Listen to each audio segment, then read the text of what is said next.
Hello दोस्तों, कैसे हैं आप सब। उम्मीद करता हूँ बढ़िया, मस्त, चकाचक, बिंदास। और सुबह के 10 बज गए हैं। वादे के मुताबिक इलाहाबाद हाई कोर्ट का पेपर आपका होने वाला है। और आप सब जानते हैं कि मैं 3 समय आपकी क्लास लेता हूँ। दोपहर सुबह 10 बजे, दोपहर 1 बजे, रात 9:30 बजे। और आप सबसे बारंबार निवेदन करता हूँ कि दोपहर 1 बजे और रात 9:30 बजे की क्लास जरूर देखें। सुबह 10 बजे मैं इलाहाबाद हाई कोर्ट नाम से जो क्लासेस ला रहा हूँ, इसका पर्पज़ ये है कि जो प्रीवियस ईयर पेपर अब तक आ चुका है आप उसे देख लें, आपको अंदाज़ा हो जाए पेपर कैसा आता है। ग्रुप सी, डी, ए, बी, सी जो हमको मिला है, जितना हमको मैटर मिल पाया इलाहाबाद हाई कोर्ट के नाम से मार्केट में अवेलेबल, वो सब मैंने टाइप करवा के question answer direct previous year paper कह लीजिए जो हमको मिला है वो हम आपसे डिस्कस कर रहे हैं। आज भी हम एक प्रीवियस ईयर पेपर आपसे डिस्कस करने वाले हैं। और 1 बजे और 9:30 बजे की अगर आप नियमितता देखेंगे तो निस्संदेह आप हिंदी बेहतर करके आएंगे। उसके अलावा मैंने आपसे वादा किया है, वो निवेदन किया है कि संधि की हमारी प्लेलिस्ट से जाकर के संधि देख डालिए। मैंने डिटेल से संधि पढ़ाई है और लक्ष्य नाम से एक सीरीज पढ़ाई है, उसको देख डालिए। इतना सफिशियंट होगा आपका इलाहाबाद का एग्जाम, हाई कोर्ट का एग्जाम देने के लिए। तो आइए शुरुआत करते हैं आज यहीं से हमारे पहले सवाल की। पहला प्रश्न आपके लिए निम्नलिखित दिए गए वाक्य को उचित सर्वनाम शब्द की सहायता से पूरा कीजिए। मैं एक हूबहू प्रीवियस ईयर पेपर आपसे डिस्कस कर रहा हूं। खाली जगह हम क्या भरें? तुम क्या नाम है, क्या ये आपको उचित लग रहा है? तुम्हारी क्या नाम है? नहीं गुरुजी। तुम्हारा क्या नाम है? This is the best. तुम्हारा क्या नाम है, इसी को लगा लीजिए। निम्नलिखित विकल्पों में से दिए गए शब्द का बहुवचन चुनिए। कायदे से एग्जामिनर को बिंदी पूछना चाहिए था, लेकिन चूंकि पेपर में बिंदिया ही छपा था तो ये सिंगुलर है। बिंदिया भी कह सकते हैं, बिंदिया, एक बिंदी को बोल सकते हैं। अगर आप इसको प्लूरल बनाना चाहें तो बिंदु या बिंदी नहीं, बिंदियां बोलना पड़ेगा। बिंदियां, लास्ट में नाक आ जाएगी, बिंदियां। बस जैसे आप बोलेंगे बिंदिया, बिंदियां, तो जब आप यहां बोलेंगे तो इट बिकम्स प्लूरल। बात समझ गए? यही पूछा गया है कि इनमें से बहुवचन बताइए क्या होगा। आइए आगे बढ़ते हैं। मेरी बहन की नाक चपटी है। दिए गए वाक्य में विशेषण शब्द का चुनाव करिए। इनमें से आपको कौन लग रहा है जो विशेषण है? बहन, नाक, मेरी, चपटी। तो आप जानते हैं जो विशेषता बतावे वही विशेषण होता है। बहन शब्द संज्ञा है, नाक शब्द संज्ञा है और चपटी है नाक। तो ये जो चपटी शब्द है ये विशेषण है। अब आप सोचेंगे गुरुजी मेरी नहीं है क्या? तो सुनो, कोई प्राण दे दे तुम्हारे सामने और कहे हिंदी में मेरा, मेरी, हमारा, हमारी, तुम्हारा, तुम्हारी, इनको सबको विशेषण मान लो। अगर कोई कह दे हम जलते तवे बैठ जाएंगे, प्लीज मान लो इनको विशेषण, कह दो नहीं मानेंगे, नहीं मानेंगे, नहीं मानेंगे। काहे कि पुरुषवाचक जो शब्द होते हैं सर्वनाम, यानी मैं, तुम, हम आदि, इनमें रा री लगा के विशेषण नहीं बनाए जा सकते। हम इनके एडजेक्टिव नहीं बना सकते। इसके रूल लिखा है बाकायदा कि पुरुषवाचक और निजवाचक सर्वनामों के सार्वनामिक विशेषण नहीं बनाए जा सकते। तो कभी भी इनको विशेषण मत मानिएगा, नेवर, कब्बो मत मानिएगा, नहीं मान सकते। बाकी क्या कहते हैं, निश्चयवाचक, अनिश्चयवाचक, संबंधवाचक, सबके हम बना लेंगे विशेषण, लेकिन इसके विशेषण नहीं बना सकते। तो ये नहीं बना सकते, तो चपटी ही होगा। अच्छा गुरुजी ये बताइए, एडजेक्टिव बाद में लगा हुआ है तो यहां से एक कंसेप्ट सीख लो। अगर विशेषण, देखिए कंप्यूटर एक पन्ना दो, अगर विशेषण पहले आ जावे, जैसे लिखा हो चपटी नाक, तो इसमें विशेषण पहले आया है। और कहा जाए नाक चपटी है, इसमें विशेषण बाद में आया है। यही तो हो रहा है, विशेषता बताने वाला शब्द ये दोनों जगह आ सकता है। तो पहले वाले तरीके को, जिसमें विशेषण पहले आता है, इस प्रकार के विशेषण का एक नाम होता है, इसको विशेष से विशेषण कहा जाता है। और ऐसे वाले में जिसमें विशेषण जो है वो बाद में आता है, ऐसे वाले को विधेय विशेषण कहा जाता है।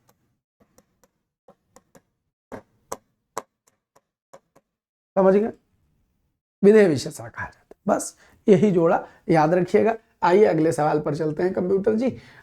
मेरी बहन की नाक चपटी में विशेषण शब्द खाली चपटी है। आगे बढ़ो, इनमें से अर्थपूर्ण क्रम में वाक्य को सजाइए। तो दौड़ता खरगोश है तेज, तो क्या बनाया जाए गुरुजी? बनाया ये जाए कि खरगोश तेज दौड़ता है।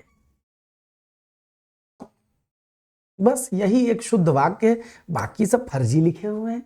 इतना सरल सवाल में दिमाग लगाना पड़ेगा तो सब धिक्कार है। आगे देखो, सीता नाच रही है, वाक्य में क्रिया बताइए। हाय करम, सीता संज्ञा है, नाचना क्रिया है, नाच रही है ये पूरा पूरा क्रिया है। वैसे इनको क्रिया पूछने के बजाय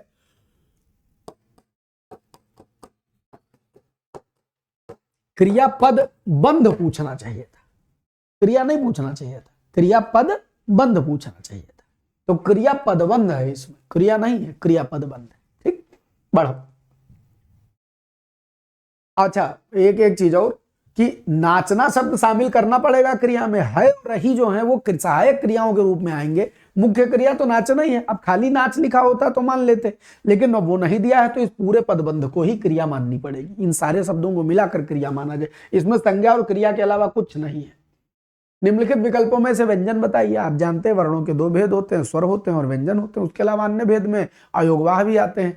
तो अगर हम स्वर और व्यंजन की बात करें तो इनमें व्यंजन कौन है? तो गुरुजी बड़ा बड़ा छोटा भी लिख दो, सब लिख दो, छोटा हो बड़ा हो सब लिख दो, ये सब तो स्वर है। जो का है वो क्या है? व्यंजन है। आप सब जानते हैं कि 11 स्वर हैं हिंदी में। कौन कौन से स्वर हैं?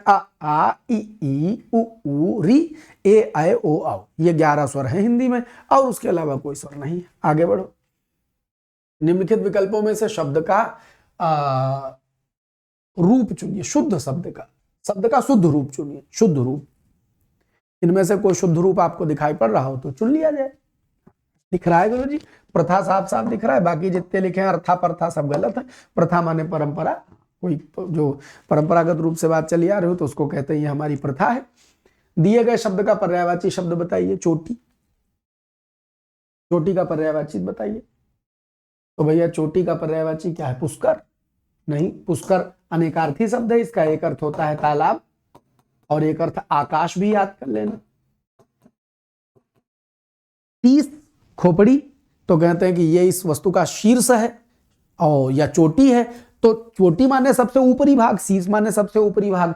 तो बस दिए गए ऑप्शन में से खाली यही मैच मार रहा है।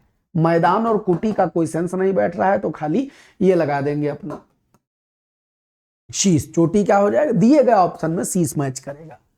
आगे बढ़ते हैं। दिए गए शब्द का विलोम बताइए। उदय का विलोम क्या होगा? उदय का विलोम अस्त होता है। उदय माने सूरज का उगना, अस्त माने डूब जाना। ओजस्वी का विलोम होगा निस्तेज। चंचल का विलोम होगा शांत। शांत भी कह सकते हैं, और भी तमाम बनाया जा सकते हैं, अभी जहन में शांत है। उगना तो डूबना या अस्त होना। क्रियापद है तो क्रियापद तो बनाना पड़ेगा, तो बाकी उदय का अस्त से जोड़ा बनेगा, लगाओ। वर्तनी के आधार पर शुद्ध रूप चुनिए। एक वाक्य शुद्ध है और उसमें वर्तनी गलत ना हो, इसका ध्यान रखना है। तुम बड़े बुरे व्यक्ति हो, इसमें वर्तनी तो एक भी गलत नहीं है। इसमें वर्तनी ये गलत हो गई है, इसमें व्यक्ति की वर्तनी गलत हो गई है। अच्छा, अब ये तुम बहुत बुरे व्यक्ति हो और तुम बड़े बुरे व्यक्ति हो, तो शुद्ध रूप के साथ वर्तनी भी चुननी है। तो वर्तनी के हिसाब से 2 गलत थे, खारिज कर दिया। अब शुद्ध भी चुन लो। तो बड़ा बुरा और बहुत बुरा में बहुत बुरा शब्द ज्यादा प्रचलित है, ना कि बड़े बुरे। बड़े बुरे नहीं कहेंगे, बहुत बुरे कहेंगे, याद रखिएगा। आगे बढ़े। जयपुर को गुलाबी शहर कहा जाता है। रेखांकित शब्द की संज्ञा क्या है? जयपुर को आप कौन सी संज्ञा मानेंगे? जातिवाचक, भाववाचक, व्यक्तिवाचक, समूहवाचक, कौन सी संज्ञा मानेंगे? गुरुजी व्यक्तिवाचक संज्ञा मानेंगे। व्यक्तिवाचक संज्ञा का बोध क्या होता है? मैं बार बार कह रहा हूँ, दो सवेरे जो मैं आपको इलाहाबाद हाईकोर्ट की श्रृंखला दे रहा हूँ, ये प्रीवियस ईयर पेपर सरल है, कठिन है, जैसा है मैं आपको दे रहा हूँ। आप हिंदी की बेसिक समझ डेवलप करना चाहते हैं, 2 क्लास जरूर करिए, दोपहर 1 बजे, रात 9:30 बजे। तो उस पर थंबनेल मत देखा करो। रात वाली में आरो थंबनेल लगा रहता है, 1 बजे वाली में अब तक सीसेट चल रहा था, आपको ए लाख के लिख के हम दे दें, लेकिन हिंदी तो वही आएगी ना। वही संधि, वही रस, वही संधि, वही समास, वही रस, वही छंद, वही अलंकार, वो थोड़े ना बदल जाएगा, वो तो सेम रहेगा। तो इसलिए 1 बजे और रात और बाकी आपको मतलब ये याद कर लेना है कि आप हाईकोर्ट का कोर्स क्वालिफाई करना चाहते हैं, हाईकोर्ट क्वालिफाई करना चाहते हैं, आपको सबसे पहले हमारे चैनल पर खोज करके संधि पढ़ लेनी है। प्लेलिस्ट में जाइएगा, चैनल के होम पेज पर जाइए, प्लेलिस्ट ओपन करिए, उसमें संधि दिखाई पड़ेगी, स्वर व्यंजन विसर्ग तीनों पढ़ लो।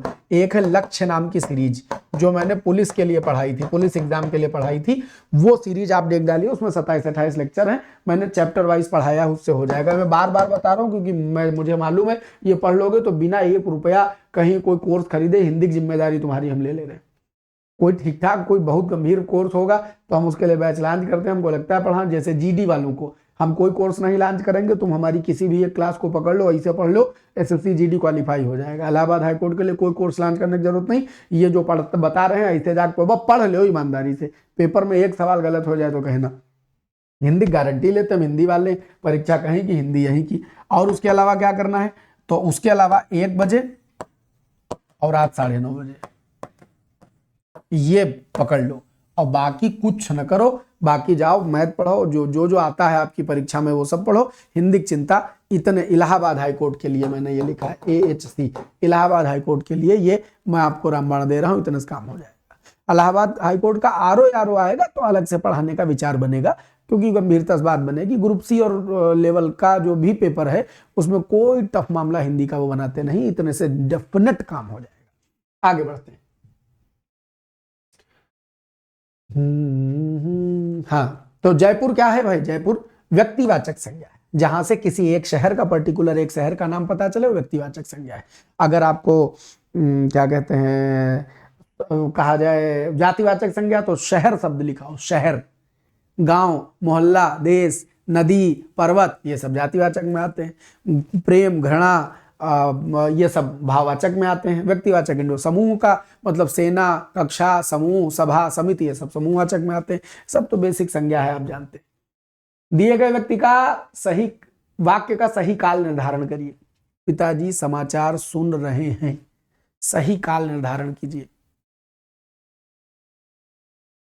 रहा है, रही है, रहे हैं आज आया था यूपीपीएससी सीजैट का पेपर, अभी जो कल 22 को हुआ इतवार को, तो उसमें आया है कि क्या है, तो रहा है, रही है, ये है वर्तमान, सातत्य बोधक कहा जाता है इसको। जो वर्तमान में चल रहा है उसी को वर्तमान काल कहा जाएगा। वर्तमान की बात है तो वर्तमान लगा दीजिए। 12 के बाद 13 बढ़िए। दिए गए विकल्पों में से पूर्ण विराम चिन्ह को पहचानिए। पूर्ण विराम चिन्ह पहचानिए। एक अकेला पूर्ण विराम चिन्ह है, बाकी कोई नहीं। पूर्ण विराम चिन्ह को पहचानिए। निम्नलिखित विकल्पों में से स्वार्थ का विलोम शब्द चुनिए। स्वार्थ, स्वार्थ का विलोम शब्द विपक्ष है। स्वार्थ माने अपना फायदा, अपना अर्थ, अपना लाभ। परम अर्थ माने अन्यों का लाभ, सबका लाभ, तो स्वार्थ का विलोम परमार्थ होगा।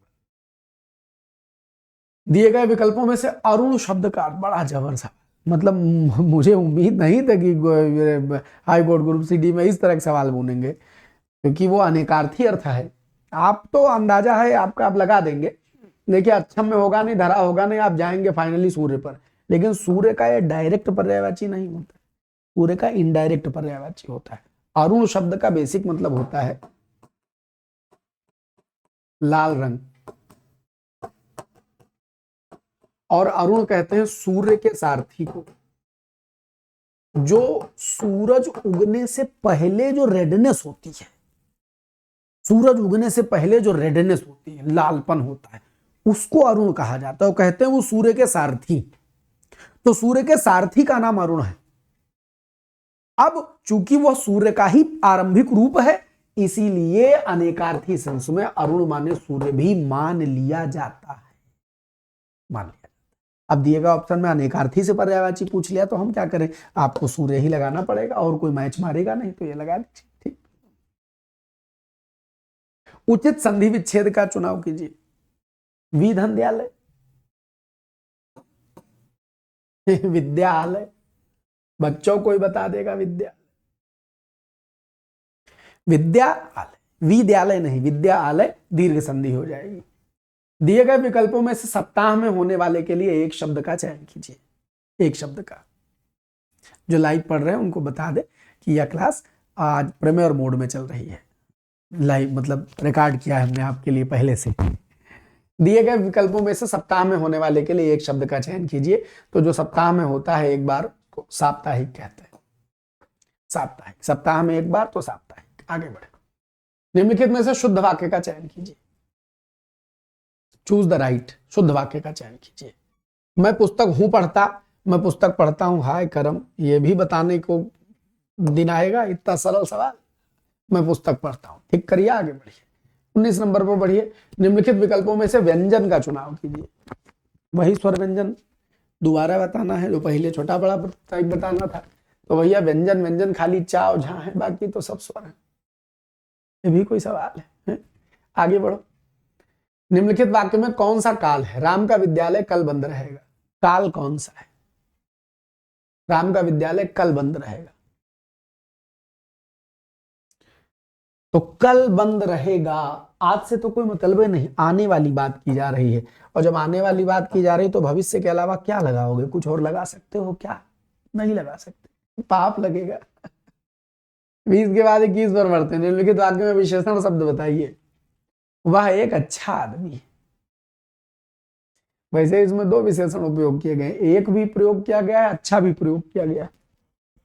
लेकिन दिए गए 4 ऑप्शन में अच्छा के सिवा कोई दूसरा नहीं है। कहीं ना आदमी कैसा है, कहीं ना आदमी कैसा है, कहीं ना अच्छा। तो अच्छा आदमी, अच्छा शब्द एडजेक्टिव बता रहा है, विशेषता बता रहा है। दिए गए विकल्पों में से प्रश्नवाचक वाक्य बताइए। वाह तुम आ गए, राम अपने दादा को समझाता है। कुछ पत्र देख लिए गए हैं, कुछ देखने हैं। राम ने रावण को क्यों मारा? उनकी पत्नी का हरण कर ले गया था, इसलिए मारा। सवाल इसी में पूछ रहे हैं, जवाब आए जहां जहां प्रश्न पूछा जाए वही प्रश्नवाचक हो जाता है। अगले सवाल पर बढ़ते हैं। ये इलाहाबाद हाईकोर्ट के पूछे गए हूबहू सवाल है। हूबहू सवाल है। माना कि पहले सरल आया हो 17 में, 18 में, 19 में, लेकिन कितना कठिन बना देंगे? बनाएंगे तो ग्रुप से लेवल पेपर। आपको जो दवाई हमने बताई है कि ये चीजें पढ़ लो, उसके बाहर एग्जामिनर बनेबे नहीं करेगा। बस प्रेम से पढ़ के चले जाना। अंगूठा छाप, कहें वो तो निरा अंगूठा छाप है, माने अनपढ़ आदमी है, पढ़ा लिखा ना हो जो है उसको अनपढ़ अंगूठा छाप कहते हैं। निम्नलिखित वाक्य में संज्ञा शब्द बताइए। बच्चे खेल रहे हैं में संज्ञा क्या है? खेल रहे हैं क्रिया है, बच्चे संज्ञा है। कैसी संज्ञा है? जातिवाचक संज्ञा है। कैसी संज्ञा है? जातिवाचक संज्ञा है, तो बच्चे संज्ञा है। और 25 नंबर, निम्नलिखित दी गई ये गजब सवाल, एक सवाल मैथमेटिक्स से जरूर बना रहे हैं, कुछ एक पेपर में हमने देखा है। निम्नलिखित दी गई संख्या को हिंदी संख्या के अनुसार विकल्पों में से चुनिए। ये 56 लिखा हुआ है, इसमें दिए गए ऑप्शन में 56 कौन है?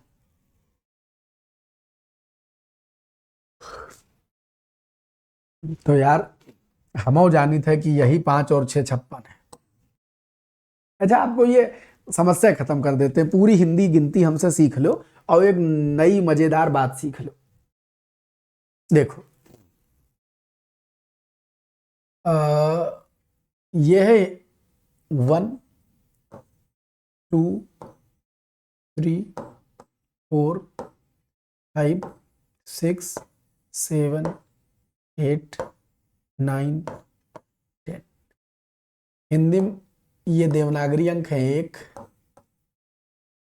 2 3 4 5 6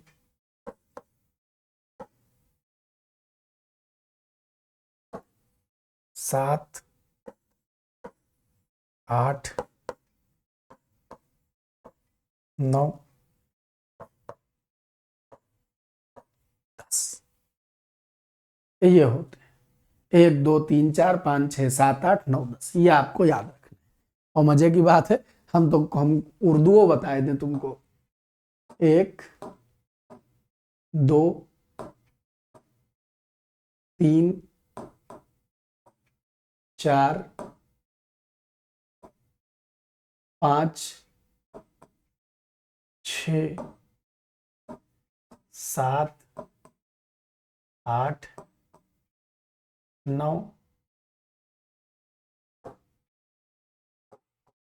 और 10। ये उर्दू में लिखी है गिनती, ये है रोमन अंक। ये है देवनागरी अंक और ये है उर्दू कह लो या फारसी अंक कह लो, उर्दू अंक। गिनती को अंग्रेज लोग इंडो अरेबिक सिस्टम कहते हैं। हम लोग गिनती गिनतियां कहते हैं और उर्दू वाले गिनती को हिंदसा कहते हैं। काहे कहते हैं? अरब वालों या यूरोप वालों को गिनती नहीं आती थी, आती होती तो बेहतर वाली नहीं आती थी। तो गिनती का जो जीरो का पैटर्न और ये सारी चीजें हैं पूरी दुनिया में गई हिंदुस्तान से ही। तो गिनती को हिंदुस्तान का क्रेडिट देने के लिए अरब में हिंदसा कहा जाता है। विद्वानों ने, वहां के विद्वानों ने कहा हिंद से आई है गिनती तो हिंदसा है। अब जब अंग्रेजों ने, यूरोपियंस ने इसको एक्सेप्ट किया तो फिर वो क्या कहने लगे, इंडो अरेबिक। भाई वो अरब से भी थोड़ा प्रभावित हुए कि भाई अरब वालों से, वो अरब उनके नजदीक था तो पहले अरब से पहुंची, फिर मूल जान पाई है तो इंडिया का है तो कहने लगे इंडो अरेबिक। तो अंग्रेज लोग गिनती को इंडो अरेबिक, यानी अंग्रेजी में इंडो गिनती को इंडो अरेबिक सिस्टम कहा जाता है और उर्दू में हिंदसा कहा जाता है, फारसी अरबी में हिंदसा कहा जाता है और बाकी हिंदी में तो गिनती है ये। तो अब आगे से जब गिनती आवे तो अच्छे ढंग से लिख के देख लीजिएगा। तो बच्चा बस इतनी छोटी सी मुलाकात, आपका एक पेपर यहाँ कंप्लीट होता है। 2-4 पेपर और हैं, इनको करवा देंगे। मान के चलिए आज 23 तारीख हो गई है, 24 और 25, हाँ दो पेपर ऐसे वाले और करवा देंगे और फिर उसके बाद लगभग 10 पेपर हम अपने बनाए आपको करवा देंगे इसी 10 बजे की श्रृंखला में। भोलेनाथ चाहेंगे सब पार हो जाएगा। आज का एपिसोड करेंगे यहीं खत्म, मुलाकात करेंगे अगले एपिसोड में। तब तक के लिए जय हिंद, खूब खुश रहें, मस्त रहें, बिंदास रहें, सदा सर्वदा आनंदित रहें। इसी शुभकामना के साथ आज के एपिसोड में इतना ही। Bye bye.